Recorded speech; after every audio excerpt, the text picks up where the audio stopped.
7월 초에 그 목사님으로부터 그 8월 28일 평신도 말씀을 준비하라는 말씀을 듣고 시간이 많다고 차일피를 미루고 있었는데 금요일 오전에 장로님께서 이번 주에 하라고 하셔가지고 지금 이틀 동안 급히 준비했습니다. 저희 교회는 박사님들도 많이 계시고 뭐 나름 전문가 분들이 너무 많이 계셔가지고 제가 어설프게 얘기했다가는 그 시간만 뺏는 것 같아서 그냥 말씀 제목 나는 왜라는 제목으로 나는 왜 교회를 다니는지, 나는 왜 종교를 가지는지에 대한 저의 작은 신앙 고백을 시작하겠습니다. 저는 올해 만 60살로 환갑을 맞았습니다. 예. 지난 60년 동안 이제 제가 살아온 과정을 쭉 돌이켜 보면 역사적으로 굉장히 중요한 순간순간들이 제 삶에 들줄 날줄처럼 이렇게 엮여서 제 인생에 영향을 많이 주었습니다. 80년대에 청년기를 보낸 대부분의 사람들처럼 제 인생의 가장 큰 변곡점이 되었던 1980년에 광주 항쟁이 있었고 이후 수많은 열사들의 죽음, 6월 항쟁, IMF 구제금융, 그다음에 2008년 경제위기, 그리고 아직도 끝나지 않은 코로나 팬데믹 사태까지 이런 정치, 사회, 경제적인 그 중요한 사건들은 매번 그 시기마다 저에게 제 인생에 이리저리 그 변화를 주었습니다. 그 사건별로 제 인생에 어떤 변화가 있었는지 일일이 설명하기에는 너무 사족 같아서 제가 그 3년 전에 시작했던 그 개인적인 고난을 중심으로 말씀을 드리겠습니다. 1919년 4월에 시작한 제 고난의 시작은 2011년도까지 다니던 현대디지털테크라는 회사에서 스피노프, 그러니까 분사라고 하는데 분사를 하면서 저희 직원 55명이 그 가지고 있던 퇴직금을 자본금으로 해서 새로운 회사를 설립했습니다. 제조를 할 수 있는 장비도 있었고 또 저희 현대전자에 근무하던 시절부터 같이 쭉 일하던 우수한 연구 인력도 있었고 그리고 국내와 해외 우량 바이어도 있어서 처음에는 잘 운영을 해서 첫 해 약 매출 60억으로 시작해서 매년 100억 이상의 매출을 하였습니다. 여러분들이 잘 아시는 삼성전자 그리고 SM 엔터테인먼트도 제 고객이었고 노래방에 가시면 볼 수 있는 그 금영이나 TJ 미디어 같은 회사들도 제 고객이었습니다. 또 저는 그 대만, 베트남, 인도네시아, 브라질 같은 곳에 세계 최초로 노래방 기계를 수출을 했고 노래방 문화를 퍼뜨렸다는 그런 자부심도 있었습니다. 그런데 사업은 예상대로 되지 않았습니다. 돌이켜보면은 제가 사업가로서 자질이 없었습니다. 처음 제가 사업을 시작할 때 제가 꿈꾸었던 회사, 제가 그렸던 회사는 스페인의 그 몬드라곤 협동조합이었습니다. 그 몬드라곤 협동조합을 꿈꾸며라는 책을 보면서 회사를 이제 그런 방향으로 이끌어 가야 되겠다라는 마음으로 시작을 했습니다.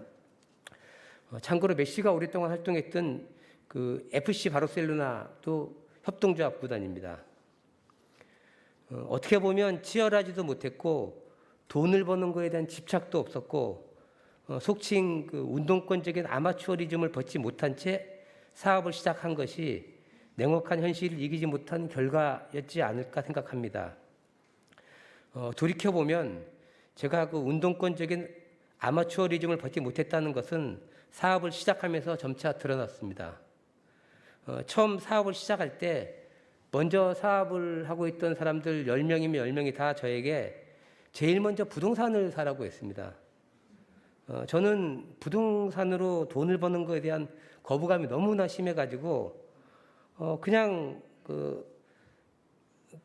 너무 그런 말을 무시했습니다. 그게 어떻게 보면 제 첫 번째 아마추어리즘이었다고 생각을 합니다.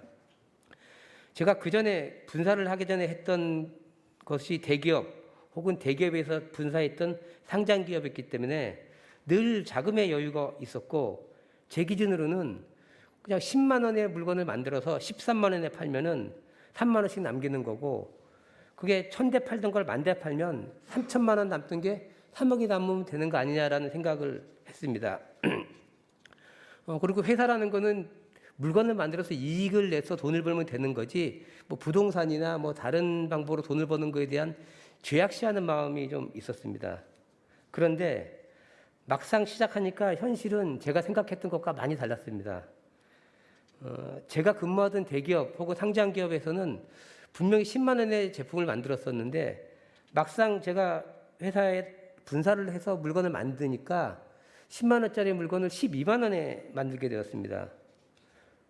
뭐 이유는 이따 설명 다시 드리겠지만 원가가 커지면 마진도 줄어드는데 그럼 마진이 줄어드는 거에 따라서 인건비도 줄여야 하는데 직원들이 대기업에서 받던 급여를 줄이는 거는 제 양심에 허락하지 않아서 또 회사가 돈을 버는 거는 결국 직원들이 돈을 벌기 위해서 그 회사를 운영한다는 생각으로 회사의 수익은 줄더라도 직원 월급은 줄이지 말자라는 생각을 했으며 그런 기준에서 작은 기업이지만 대기업의 인건비를 주면서 운영을 했습니다. 그 결과 회사를 정리할 때까지 그만둔 직원은 거의 없었지만 중소기업은 같은 인재를 쓰더라도 또 똑같은 인건비를 주더라도 1인당 수익이 대기업에 훨씬 미치지 못했습니다. 이 결정을 못한 것이 저로서는 두 번째 아마추어리즘이었습니다. 그리고 공장은 처음에 임대를 할 때는 오랫동안 이용하라고 건물주가 얘기를 했는데 4년이 지나서 계약 기간이 끝나니 건물을 매각했다고 나가라고 했습니다. 근데 공장 설비를 이전을 하면은 이전 비용만 한 1억 가까이가 들어갑니다. 거기에다가 한 달 동안 생산을 못하고 생산을 못하는 만큼 매출이 공백이 되고 뭐 옛날 생각하니까 조금 울컥하는데 그러다 보니까 뭐 나가면은 2중, 3중, 4중에 큰 손해를 보게 됩니다. 거기다가 한 달 동안 물건을 못 만드니까 거래처한테 납품 약속을 못 지키고 이거는 신용이 또 어기는 문제가 되기 때문에 그런 문제는 장기적으로 나타나서 뭐 눈에 보이지 않는 손해들이 또 발생을 합니다. 그래서 뭐 울며 겨자 먹기로 나와서 두 번째 다시 계약을 했는데 두 번째 계약을 할 때는 첫 번째 이런 문제를 방지하기 위해서 여러 가지 안전장치를 했습니다. 아유, 감사합니다. 예, 감사합니다. 예. 여러 가지 안전장치를 넣었는데 여기도 역시 4년이 지나니까 그때 막 그 부동산이 오르는 시점이었습니다. 4년이 지나니까 또 건물을 팔았다고 또 나가라고 했습니다. 그래서 그 당시에는 이제 안전장치라는 게 대부분이 법적인 조치를 하겠다는 거였는데 물론 제가 법적으로 조치를 하면은 안 나가고 버티고 뭐 여러 가지 일은 할 수 있었겠지만 그렇게 되면은 또 아까 말씀드린 대로 그 생산을 못하게 되는 문제가 생기고 이래가지고 그냥 그 법적인 조치는 뒤로 하고 위약금으로 겨우 뭐 1, 2천만 원 받고 약 1억 이상, 약 거의 1, 2억 이상의 손해를 보면서 또 공장을 옮겼습니다.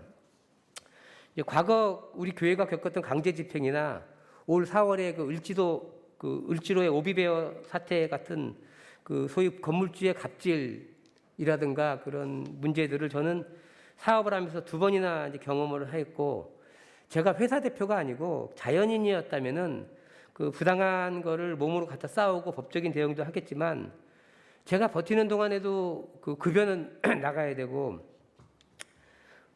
그래서 그 여러 가지 상황을 고려하면은 그 사업을 접을 수 있는 상황이 아니기 때문에 또 울며 겨자 먹기로 다시 또 이사를 했습니다. 그다음에 아까 그 제가 생산비가 올라가는 문제를 잠깐 말씀드렸는데 제가 중소기업을 하다 보니까 제가 대기업에 있을 때는 CPU 같은 것들을 대부분 그 인텔이나 AMD 같은 회사에서 구매를 했는데 뭐 대부분 외상으로 물건을 주고 납기도 짧게 해서 주는데 중소기업은 일단 가격을 대기업보다 비싸게 팝니다. 왜냐하면은 대기업은 한 100만 대 사는데 저희는 한 뭐 10,000대, 1,000대, 2,000대 뭐 이렇게 사니까 일단 팔려고 하지도 않고 팔더라도 굉장히 비싸게 물건을 팝니다. 게다가 대기업은 대부분 외상으로 거래를 하지만 중소기업은 성금을 먼저 또 지불을 해야 됩니다. 성금을 주고 6개월이 지나야지 그 물건을 받을 수가 있습니다.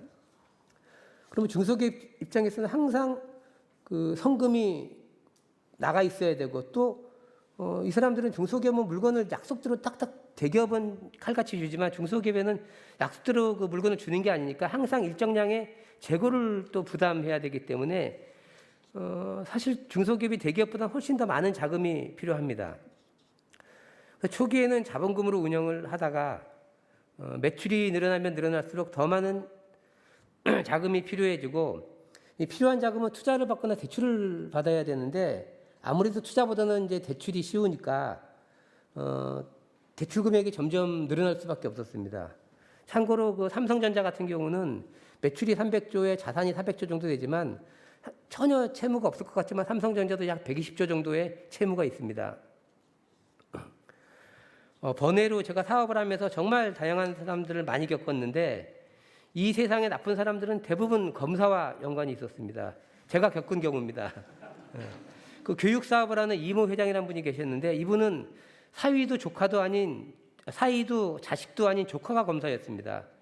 이 사람의 사업 방식은 거래를 하다가 금액이 한 5억 10억 커지면은 어느 순간에 돈을 지불하지 않습니다.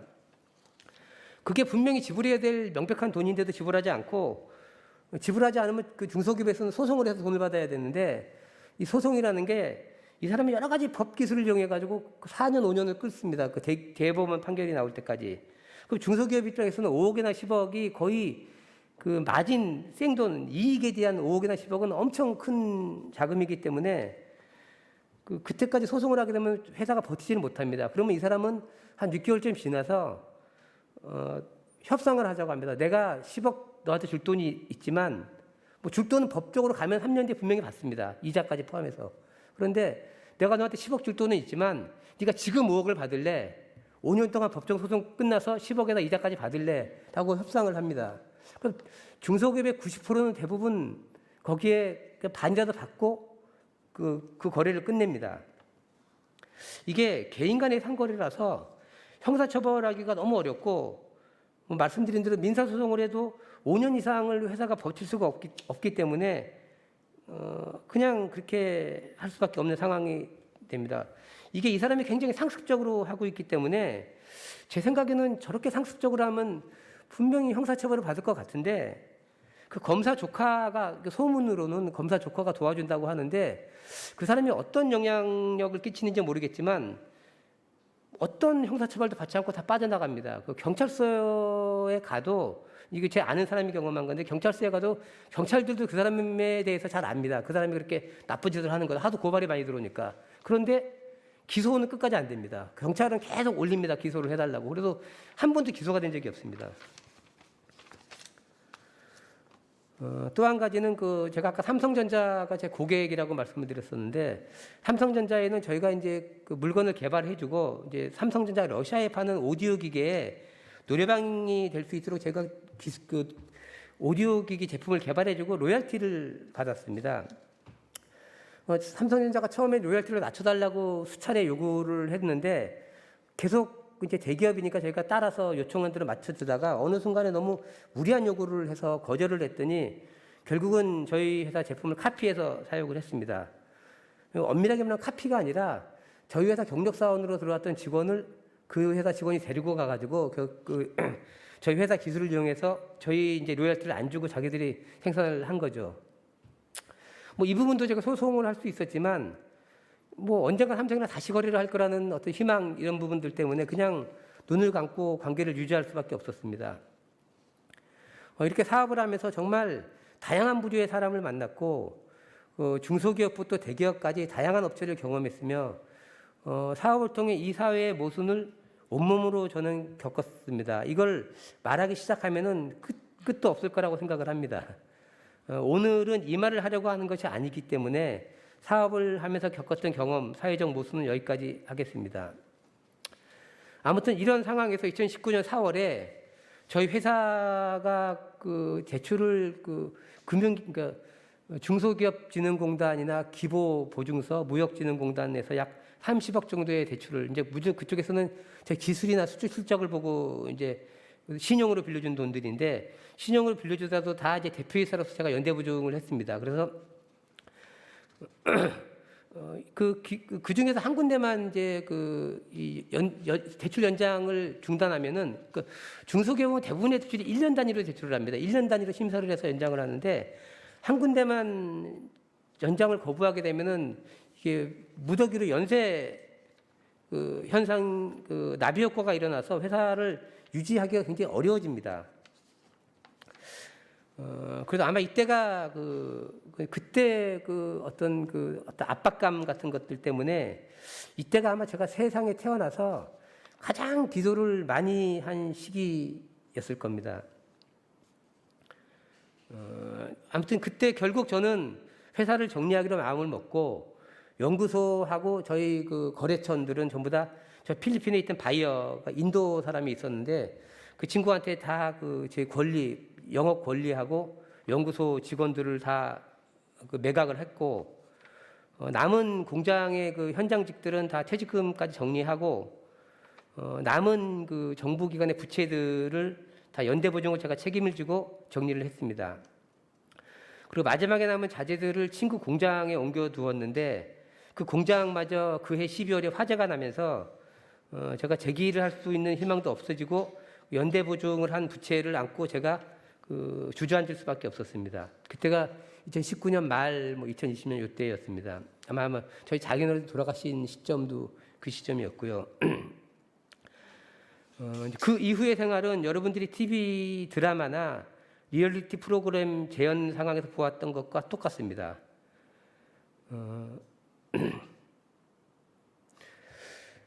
살던 집에 보증금 압류 들어오고 TV, 에어컨, 세탁기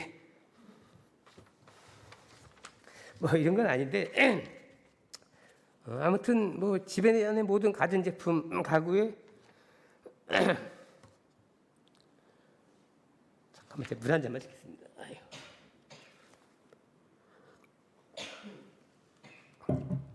말을 하니까 울컥하지 사실 지금 울컥한 상황은 아닙니다. 김치, 냉장고, 침대, 세탁 다 이제 빨간색 압류딱지를 붙여놓고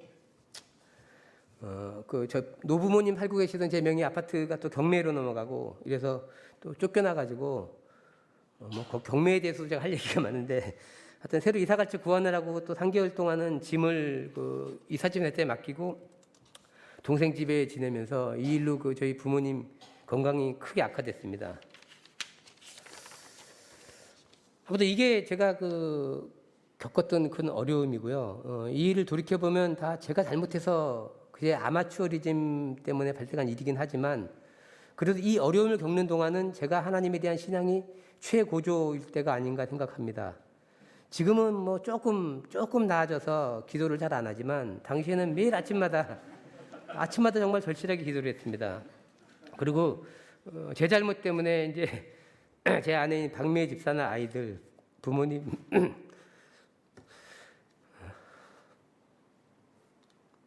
같은 가족이 고통을 겪었다는 사실이 사실 너무 힘들었습니다. 두 번째 제 친구 얘기를 잠깐 말씀드리겠습니다.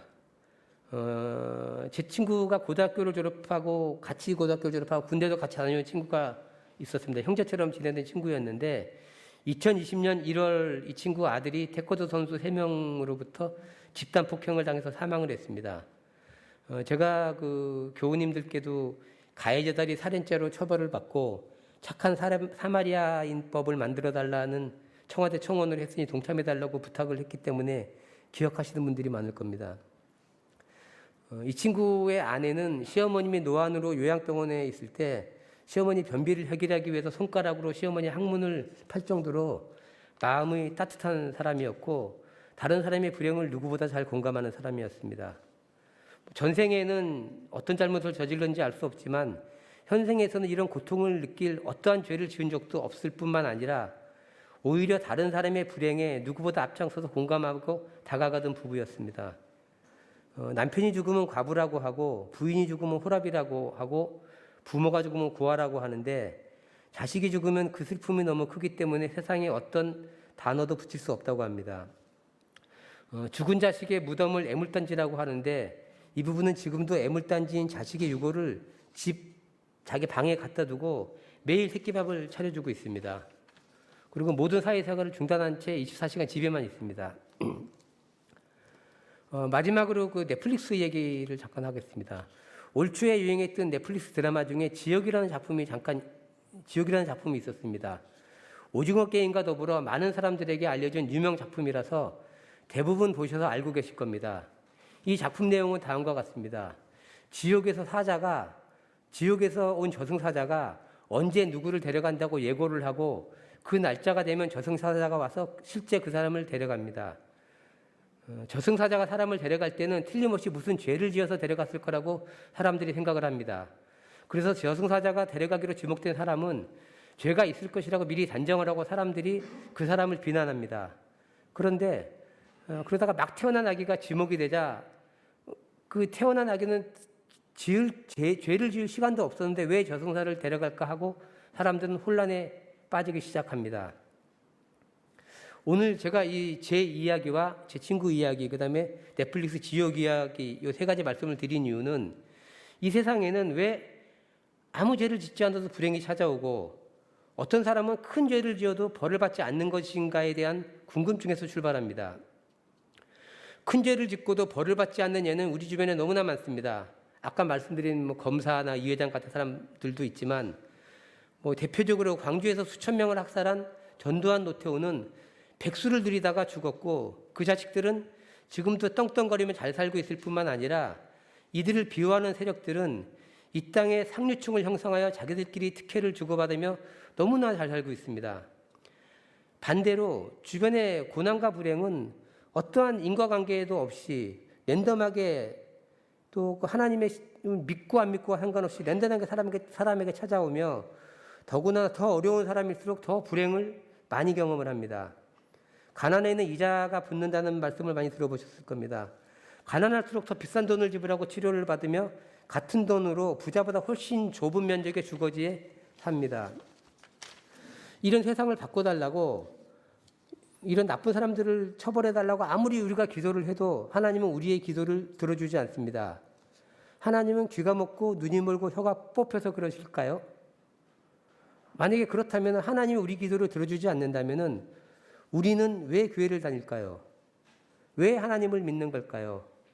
그리고 여러분들이 아무리 돈을 많이 벌게 해달라고 기도를 해도 또 자식들이 좋은 학교에 입학하게 하고 좋은 돈을 많이 버는 회사에 취업하게 해달라고 기도를 해도 하나님은 들어주지 않습니다.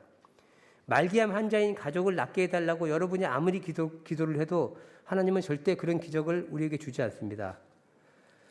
제가 정말 힘들 때 기도를 많이 했습니다. 하나님은 물질적으로 제게 아무런 도움이 되지 않았습니다.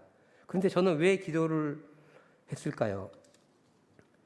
저는 이 문제로 많은 고민과 생각을 하고 제 스스로 내린 결론입니다. 다 사람마다 생각이 다르겠지만 이건 저만의 결론입니다. 하나님은 하나님의 방식대로 우리를 기도를 들어준다고 생각을 합니다. 사람들이 생각하는 방식대로 세상에 관여하지 않는다는 의미입니다. 서울 테헤란로 아래에서 위를 쳐다보면 높은 빌딩들이 즐기하지만 비행기에서 위로 내려다보면은 그냥 조그만 성냥갑 같은 건물들만 쭉 있을 거라고 생각이 듭니다. 그 빌딩 사이에서 일어나는 작은 분쟁이나 다툼은 비행기에서 내려다보는 세상에서는 다 거기서 거기일 거라고 생각을 합니다.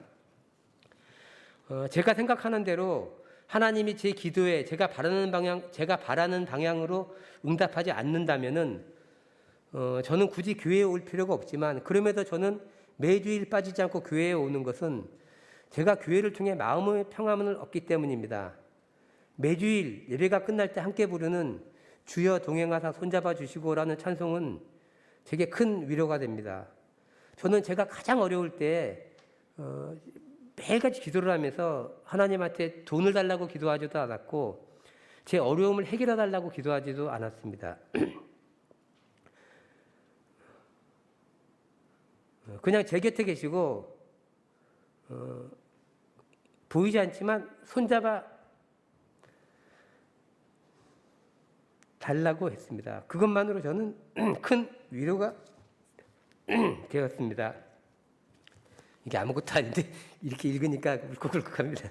실제 울컥할 일은 아니었습니다. 그 당시에는. 하나님께서 이 세상에 아무 관여를 하지 않으셔도, 나쁜 놈들을 단죄하지 않으셔도, 또 제 기준으로는 아무것도 안 하는 것처럼 보이셔도 그냥 제 곁에서 제가 가장 어렵고 힘이 들고 지칠 때 제 손을 잡아주고 옆에만 계셔주신다는 것, 그것이 제가 교회에 다니는 이유입니다. 하나님이 계시든 안 계시든 저에게 중요하지 않습니다. 그냥 동행하신다는 믿음, 그 자체가 위로이고 평안입니다. 혼자 이 세상의 어려움을 헤쳐나가는 것보다 누군가 나와 나란히 걷고 있다는 믿음이 제가 지난 3년간의 고난을 버텨온 힘이 되었습니다. 여기까지가 나는 왜 교회를 다니고 나는 왜 종교를 가지고 있는가에 대한 제 스스로에 대한 답변입니다. 저는 제 스스로에게 이렇게 답변을 했고 이제 여러분에게 묻습니다. 여러분은 왜 교회를 다니시나요? 왜 하나님을 믿으시나요? 감사합니다.